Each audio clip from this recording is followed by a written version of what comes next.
ಇದು ಶುದ್ಧ ದನದ ಹಾಲಿಂದ ಮಜ್ಜಿಗೆ ಆದ ನಂತರ ಬೆಣ್ಣೆ ನಂತರ ತುಪ್ಪ ತೆಗೆಯುವ ವಿಧಾನ. ಇದು ಶುದ್ಧ ದನದ ಹಾಲು. ಮೊದಲನೇ ದಿವಸದ ಹಾಲು ಇವತ್ತು ನಾನು ಉಪಯೋಗಿಸ್ತಾ ಇದ್ದೇನೆ. ಮೊದಲನೇ ದಿವಸ ಹಾಲು ಫ್ರಿಜ್ಜಲ್ಲಿಟ್ಟರೆ ಹೀಗೆ ಕೆನೆ ಬರ್ತದೆ. ಇವತ್ತಿನ ಹಾಲನ್ನು ನಾನು ನಾಳೆ ಕೆನೆ ತೆಗಿತೇನೆ. ಹಾಗೆ ಇದು ಮೊದಲನೇ ದಿವಸದ ಹಾಲು. ಇವತ್ತು ನೋಡಿ ಇಷ್ಟು ದಪ್ಪ ಕೆನೆ ಬಂದಿದೆ. ಈ ಕೆನೆಯನ್ನು ನಾನು ಹಾಲಿನಿಂದ ಬೇರ್ಪಡಿಸುತ್ತೇನೆ. ಹಾಲನ್ನು ಇದು ಚೆನ್ನಾಗಿ ಸೋಸಿದ ನಂತರ ಆ ಹಾಲೆಲ್ಲ ಹೋದ ನಂತರ ಅದರಲ್ಲಿ ಖಾಲಿ ಕೆನೆ ಮಾತ್ರ ಉಳಿತದೆ. ಅದೆಲ್ಲ ನೋಡಿ ಇಷ್ಟು ದಪ್ಪ ಕೆನೆ ನಮಗೆ ಸಿಗ್ತದೆ. 15 ದಿವಸದ ಒಮ್ಮೆ ನಮಗೆ ಇಂಥ ಒಂದು ಡಬ್ಬ ಕೆನೆ ಸಿಗ್ತದೆ. ಈ ಕೆನೆಯನ್ನು ನಾನು ಈ ಡಬ್ಬದಲ್ಲಿ ಹಾಕಿ ಫ್ರೀಝರಲ್ಲಿ ಇಡ್ತೇನೆ. 15 ದಿವಸಕ್ಕೆ ಒಮ್ಮೆ ಇದು ತೆಗಿಲಿಕ್ಕೆ ಇಷ್ಟು ಫುಲ್ ಆಗ್ತದೆ. ಇದು 14 ದಿವಸ, ಇವತ್ತು 15ನೇ ದಿವಸದ ಕೆನೆ. ಇದರಲ್ಲಿ ಉಳಿದ ಕೆನೆಯನ್ನು ಕೂಡ ನಾನು ತೆಗಿತೇನೆ.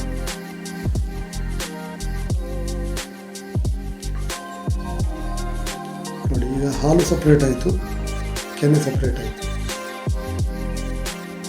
ಎಲ್ಲ ಕೆನೆಯನ್ನು ತೆಗೆದು ಈ ಬಾಕ್ಸಲ್ಲಿ ಹಾಕಿ ನಾನಿವತ್ತು ಫ್ರಿಜ್ಜಲ್ಲಿ ಇಡ್ತೇನೆ.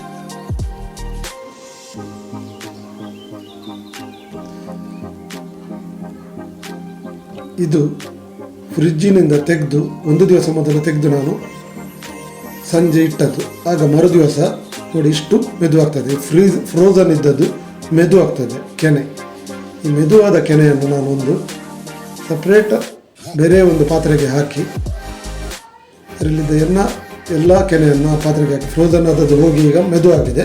ಇದಕ್ಕೆ ನಾನು 1 ಲೋಟದಷ್ಟು ಮೊಸರನ್ನು ಮಿಕ್ಸ್ ಮಾಡ್ತೇನೆ. ಈ ಮೊಸರನ್ನು ಚೆನ್ನಾಗಿ ನಾನು ಮಿಕ್ಸ್ ಮಾಡಿ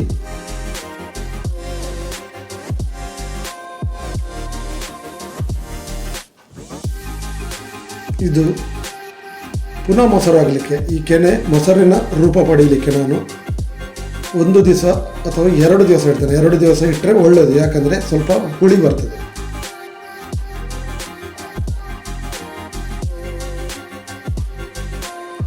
ನೋಡಿ, 2 ದಿವಸದ ನಂತರ ನಾನು ಹುಳಿ ಬರಿಸಿದ ಕೆನೆ, ಈ ಹುಳಿ ಬಂದ ಕೆನೆಯನ್ನು ನಾನು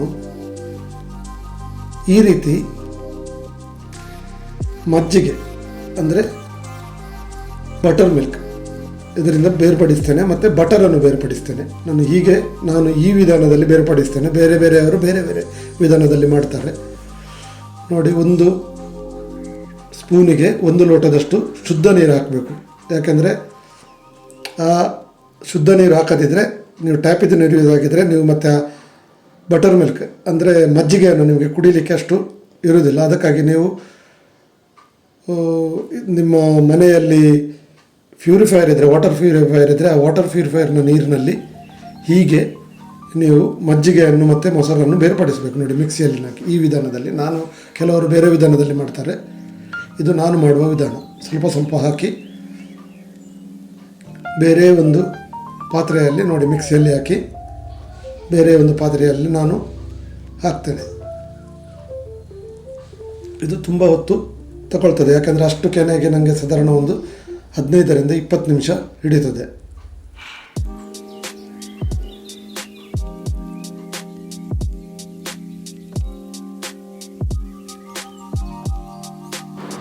ನೋಡಿ, ನಾನು ಬೆಣ್ಣೆ ಅಂದರೆ ಬಟರು ಮತ್ತು ಮಜ್ಜಿಗೆ ಬಟರ್ ಮಿಲ್ಕ್ ಇದನ್ನು ಎರಡನ್ನು ಕೂಡ ಬೇರ್ಪಡಿಸಿದೆ ಈ ಮೊಸರಿನಿಂದ. ಯಾಕೆಂದರೆ ನಮ್ಮ ಕೆನೆ ಮೊಸರಾಗಿ ಹುಳಿಯಾಗಿ ನಾನು ಅದರ ಮಿಕ್ಸಿಯಲ್ಲಿ ಹಾಕಿದ ನಂತರ ನನಗೆ ನೋಡಿ ಹೀಗೆ ಬಟರ್ ಬಂತು, ಬೆಣ್ಣೆ ಬಂತು. ಮತ್ತು ಅಡಿಯಲ್ಲಿ ನಿಮಗೆ ಸಪ್ರೇಟ್ ತೆಳು ಕಾಣ್ತದೆ ನೀರಿನಾಗೆ, ಅದು ಹಾಲಿನಾಗೆ ಕಾಣ್ತದೆ, ಅದು ಮಜ್ಜಿಗೆ ಅಂದರೆ ಬಟರ್ ಮಿಲ್ಕ್. ಈ ಬಟರ್ ಮಿಲ್ಕನ್ನು ಈ ಬಟರ್ನಿಂದ ನಾನು ಬೇರ್ಪಡಿಸಬೇಕು. ಬೇರೆ ಒಂದು ತೋಪಿಗೆ ಹಾಕಬೇಕು. ನೋಡಿ, ಈ ತೋಪಿಗೆ ಹಾಕಬೇಕು. ಈ ತೋಪಿಗೆ ಹಾಕಿದ ನಂತರ ಬೆಣ್ಣೆ, ಬಟರ್ ಹೀಗೆ ಉಳಿತದೆ. ಈ ಬಟರ್ ಹೀಗೆ ಉಳಿದ ನಂತರ ಆ ತೆಗೆದ ಬಟರ್ ಮಿಲ್ಕ್ ತುಂಬ ದಪ್ಪ ಇರುವ ಕಾರಣ ನಾನು ಪುನಃ ಅದನ್ನು ಮಿಕ್ಸಿಗೆ ಹಾಕಿ ಅದರಿಂದ ಅದರಲ್ಲಿ ಪುನಃ ಬೆಣ್ಣೆ ಇರ್ತದೆ. ಯಾಕೆಂದರೆ ಇದು ಹೆಚ್ಚು ದಪ್ಪ ಇದ್ದ ಕೆನೆಯಿಂದ ಮಾಡಿದ ಮಜ್ಜಿಗೆ ಆದ ಕಾರಣ, ಅಂದರೆ ತುಂಬ ದಪ್ಪ ಇರ್ತದೆ ಮಜ್ಜಿಗೆ. ಅದರಿಂದ ನಾನು ಪುನಃ ಕೆನೆಯನ್ನು ಬೇರ್ಪಡಿಸುತ್ತೇನೆ. ಪುನಃ ನಾನು ಮಿಕ್ಸಿಯಲ್ಲಿ ಹಾಕಿ ಸ್ವಲ್ಪ ಇದು ಮಾಡಿದ ನಂತರ ನೋಡಿ ಆ ಮಜ್ಜಿಗೆಯಲ್ಲಿ ಬಟರ್ ಮಿಲ್ಕಲ್ಲಿ ಪುನಃ ನನಗೆ ಇಷ್ಟು ಬೆಣ್ಣೆ ಸಿಗ್ತದೆ, ಬಟರ್ ಸಿಗ್ತದೆ.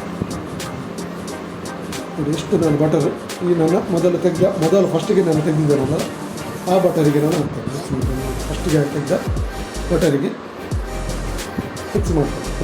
ಇದು ಆಚೆದು ಬೆಣ್ಣೆ, ಬಟರ್ ಮತ್ತು ಈಚೆ ಸೈಡಲ್ಲಿ ಇರೋದು ನೋಡಿ, ಈಚೆ ಸೈಡಲ್ಲಿ ಇರೋದು ಮಜ್ಜಿಗೆ, ಬಟರ್ ಮಿಲ್ಕ್. ಇದು ಬಟರ್ ಮಿಲ್ಕ್ ನಮ್ಮದು ರೆಡಿ ಆಯಿತು. ನೋಡಿ ಎಷ್ಟು ದಪ್ಪವಾದ ತುಂಬ 15 ದಿವಸದ 1 ಲೀಟರ್ ಹಾಲಿನ 15 ದಿವಸದ ಹಾಲಿನಲ್ಲಿ ಸಿಕ್ಕಿದ ಬೆಣ್ಣೆ, ಬಟರ್. ಈ ಬಟರನ್ನು ನಾನು ಚೆನ್ನಾಗಿ ತೊಳಿಬೇಕು, ಯಾಕಂದರೆ ಇದು ತೊಳೆದಿದ್ದರೆ ಅದರದ್ದು ಬಿಳಿ ಇದ್ದದ ಅಂಶ ಎಲ್ಲ ಹೋಗಬೇಕು. ಬಿಳಿ ಇದ್ದ ಅಂಶ ಇದ್ದರೆ ನಾನು ಅದನ್ನು ಬಿಸಿ ಮಾಡಲಿಕ್ಕೆ ಸ್ಟೌವಿನಲ್ಲಿಟ್ಟಾಗ ಆ ಬಿಳಿ ಇದ್ದದೆಲ್ಲ ಪಾತ್ರೆ ಅಡಿಗೆ ತಾಗಿ ಕಪ್ಪಾಗ್ತದೆ. ಆದ ಕಾರಣ ಅದು ನೀರು ಕ್ಲಿಯರ್ ಆಗುವವರೆಗೆ ನೋಡಿ, ಕ್ಲಿಯರ್ ಆಗುವವರೆಗೆ ನಾನು ಅದನ್ನು ಬಟರನ್ನು ತೊಳಿಬೇಕು. ನೋಡಿ ನಾನು ಕ್ಲೀನ್ ಮಾಡಿದ ನಂತರ ಶುದ್ಧ ನೀರು, ಕ್ಲಿಯರ್ ನೀರು ಬಂದ ನಂತರ ನನಗೆ ಹೀಗಿನ ಬಟರ್ ಸಿಕ್ಕಿದೆ. ಈ ಬಟರನ್ನು ನಾನೀಗ ಸ್ಟವ್ ಆನ್ ಮಾಡಿ ದೊಡ್ಡ ಫ್ಲೇಮಲ್ಲಿ ಇಡಬೇಕು. ದೊಡ್ಡ ಫ್ಲೇಮಲ್ಲಿ ಈ ಬಟರನ್ನು ನಾನು ಸ್ಟೌವಿನ ಮೇಲೆ ಇಡಬೇಕು. ಇದು ಕರಗ್ತದೆ. ಕರಗುವಾಗ ಇದಕ್ಕೆ ಈ ತುಪ್ಪಕ್ಕೆ ಪರಿಮಳ ಬರಬೇಕಾದ್ರೆ ನಾವು ಹಳ್ಳಿಯಲ್ಲಿ ವೀಳ್ಯದೆಲೆಯನ್ನು, ಚೆನ್ನಾಗಿರುವ ನಮ್ಮ ಊರಿನ ವೀಳ್ಯದೆಲೆಯನ್ನು, 2 ವೀಳ್ಯದೆಲೆಯನ್ನು ಇದಕ್ಕೆ ಹಾಕಬೇಕು. ಈ ವೀಳ್ಯದೆಲೆ ಹಾಕಿ ತುಪ್ಪ ಮಾಡಿದರೆ ತುಪ್ಪ ತುಂಬ ಪರಿಮಳವಾಗಿರ್ತದೆ. ತುಪ್ಪದ ನಮ್ಮ ನ್ಯಾಚುರಲ್ ತುಪ್ಪದಕ್ಕಿಂತ ಮತ್ತೆ ಕೂಡ ಇದಕ್ಕೆ ಪರಿಮಳ ಜಾಸ್ತಿ ಇರ್ತದೆ. ನೋಡಿ ಅದು ಅಲ್ಲಿ ಆಗುವ ಹಾಗೆ ನಾನಿಲ್ಲಿ ನಮ್ಮ ಮಜ್ಜಿಗೆಗೆ ಕೆಲವು ಇಂಗ್ರೀಡಿಯೆಂಟ್ಸ್ ಹಾಕ್ತೇನೆ. ಸ್ವಲ್ಪ ಮೆಣಸು, ಸ್ವಲ್ಪ ನಮ್ಮ ಶುಂಠಿ, ಇಷ್ಟನ್ನು ನಾನು ಚಿಕ್ಕ ಮಿಕ್ಸಿಯಲ್ಲಿ ಮಿಕ್ಸ್ ಮಾಡಿ ಪೇಸ್ಟ್ ಮಾಡ್ತೇನೆ. ಮೆಣಸದ್ದು ಸ್ವಲ್ಪ ಜಾಗ್ರತೆ ಇರಬೇಕು. ಚಿಕ್ಕ ಮೆಣಸಾದರೆ, ಸಪುರ ಮೆಣಸಾದರೆ ಸ್ವಲ್ಪ ಕಡಿಮೆ ಹಾಕಬೇಕು. ಸ್ವಲ್ಪ ದೊಡ್ಡ ಮೆಣಸು, ಖಾರ ಕಡಿಮೆ ಇದ್ದದ್ದು ಮೆಣಸು ಸ್ವಲ್ಪ ಜಾಸ್ತಿ ಆಗ್ಬೋದು. ನಿಮ್ಮ ರುಚಿಗೆ ತಕ್ಕಂತೆ ಸ್ವಲ್ಪ ನೀವು ಇದನ್ನು ಮಿಕ್ಸ್ ಮಾಡಿ ಗ್ರೈಂಡ್ ಮಾಡಿ ಈ ಪೇಸ್ಟ್ ಮಾಡಿದ ಶುಂಠಿ ಮತ್ತು ಮೆಣಸಿನ ಪೇಸ್ಟನ್ನು ನಾನು ಇದಕ್ಕೆ ಮಜ್ಜಿಗೆಗೆ ಹಾಕಿದೆ. ಇದಕ್ಕೆ ರುಚಿಗೆ ತಕ್ಕಷ್ಟು ಸ್ವಲ್ಪ ಉಪ್ಪು ಕೂಡ ಹಾಕಬೇಕು.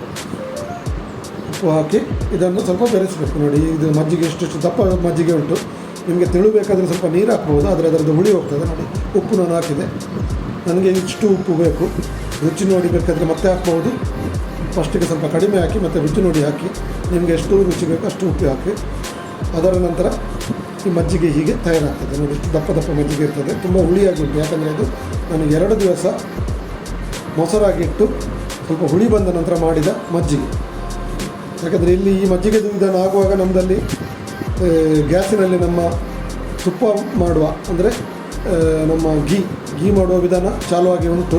ನೋಡಿ ಇದು ಇಷ್ಟು ಚಂದ ಮೊಸರು ಮಜ್ಜಿಗೆ ನಮಗೆ ಕುಡಿಲಿಕ್ಕೆ ಸಿಗ್ತದೆ. ಇಷ್ಟು ಭಾರಿ ಒಳ್ಳೆಯದು. ಇದು ನಮ್ಮ ಮನೆಯಲ್ಲಿ ಇಡೀ ದಿವಸ ಮತ್ತು ನಮ್ಮ ಕೆಲವು ನೇಬರ್ಗಳಿಗೆಲ್ಲ ನಾವು ಇದನ್ನು ಕೊಡ್ತೇವೆ. ಎಲ್ಲರೂ ತುಂಬ ಕುಡಿದು ಭಾರಿ ಖುಷಿ ಪಡ್ತಾರೆ. ಭಾರಿ ರುಚಿಕರವಾಗಿರ್ತದೆ. ಸ್ವಲ್ಪ ಹುಳಿಯಾದಷ್ಟು ಒಳ್ಳೆಯದು. ಈಗ ನಮ್ಮ ಮೊಸರಿನಿಂದ ತುಪ್ಪ ಬೇರ್ಪಡಿಸ್ತಿದ್ದೇವೆ.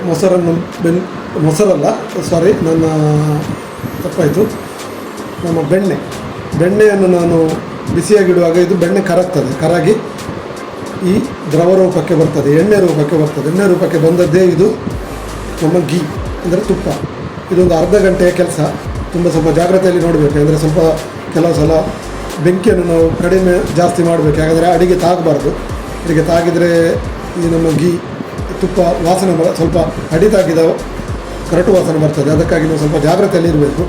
ಈ ಬಿಳಿ ಬಣ್ಣದ್ದು ಎಲ್ಲ ಗುಳ್ಳೆಗಳು ಸೈಡಿಗೆ ಹೋದ ನಂತರ ನಡುವಿನಲ್ಲಿ ನಿಮಗೆ ಕ್ಲಿಯರ್ ಆದ ಗುಳ್ಳೆಗಳು ಮೇಲೆ ಬರುವ ಕಾಣ್ತದೆ. ಇದು ಗೀ ಆಯಿತು ಅಂತೇಳಿ ಲೆಕ್ಕ, ನಮ್ಮ ಲೆಕ್ಕಕ್ಕೆ. ಈಗ ನಾನು ಸ್ಟವನ್ನು ಆಫ್ ಮಾಡಿ ಕೆಳಗೆ ಇಡಬೇಕು. ಕೆಳಗೆ ಇಟ್ಟ ನಂತರ ಇದು ಸ್ವಲ್ಪ ತಣ್ಣಗಾದ ನಂತರ ನಮ್ಮ ಬೇಕಾದ ಪಾತ್ರೆಗೆ ಹಾಕಿ, ಉಪ್ಪಿನ ಪಾತ್ರೆಯಲ್ಲಿ ಹಾಕಿದರೆ ಒಳ್ಳೆಯದು, ಉಪ್ಪಿ ಅಥವಾ ಬೇರೆ ಪಿಂಗಾಣಿ ಪಾತ್ರೆಯಲ್ಲಿ ಹಾಕಿದರೆ ಒಳ್ಳೆಯದು. ಫ್ರಿಜ್ಜಲ್ಲಿ ಇಟ್ಟರೆ ಮತ್ತು ಕೂಡ ಒಳ್ಳೆಯದು. ಬೇಕಾದಷ್ಟೇ ನೀವು ತೆಗೆದು ನಿಮಗೆ ಯೂಸ್ ಮಾಡಲಿಕ್ಕೆ ಆಗ್ತದೆ. ಹೊರಗೆ ಇಟ್ಟರೆ ತುಂಬ ಜಾಗ್ರತೆಯಲ್ಲಿ ಇರಬೇಕು. ನೋಡಿ ಇದನ್ನು ನನಗೆ ಕೆಳಗಿಟ್ಟೆ. ಇದು ನೋಡಿ 2 ಐಟಮ್ ಕೂಡ ಉಂಟು. ಒಂದು ಮಜ್ಜಿಗೆ, ಮತ್ತೊಂದು ತುಪ್ಪ. ನಿಮಗೆ ಕೂಡ ಮನೆಯಲ್ಲಿ ಹೀಗೆ ತಯಾರಿಸಬಹುದು. ನಮಗೆ ದನದ ಶುದ್ಧ ಹಾಲು ದಿವಸಕ್ಕೆ 1 ಲೀಟರ್ ಸಿಗ್ತದೆ. ಈಗ ನಿಮಗೆ ಏನಾದರೂ ಸಿಕ್ಕಿದರೆ ನೀವು ಹಾಲನ್ನು ಖಾಲಿ ಯೂಸ್ ಮಾಡುವ ಮೊದಲು ಹೀಗೆ ಮಾಡಿದರೆ ಮನೆಯಲ್ಲಿ ಒಂದು ತುಪ್ಪ ಮತ್ತು ಮಜ್ಜಿಗೆ ಎರಡು ಕೂಡ ಯೂಸ್ ಮಾಡಲಿಕ್ಕೆ ಆಗ್ತದೆ. ನಿಮಗೆ ಕೂಡ ಮನೆಯಲ್ಲಿ ಟ್ರೈ ಮಾಡ್ಬೋದು.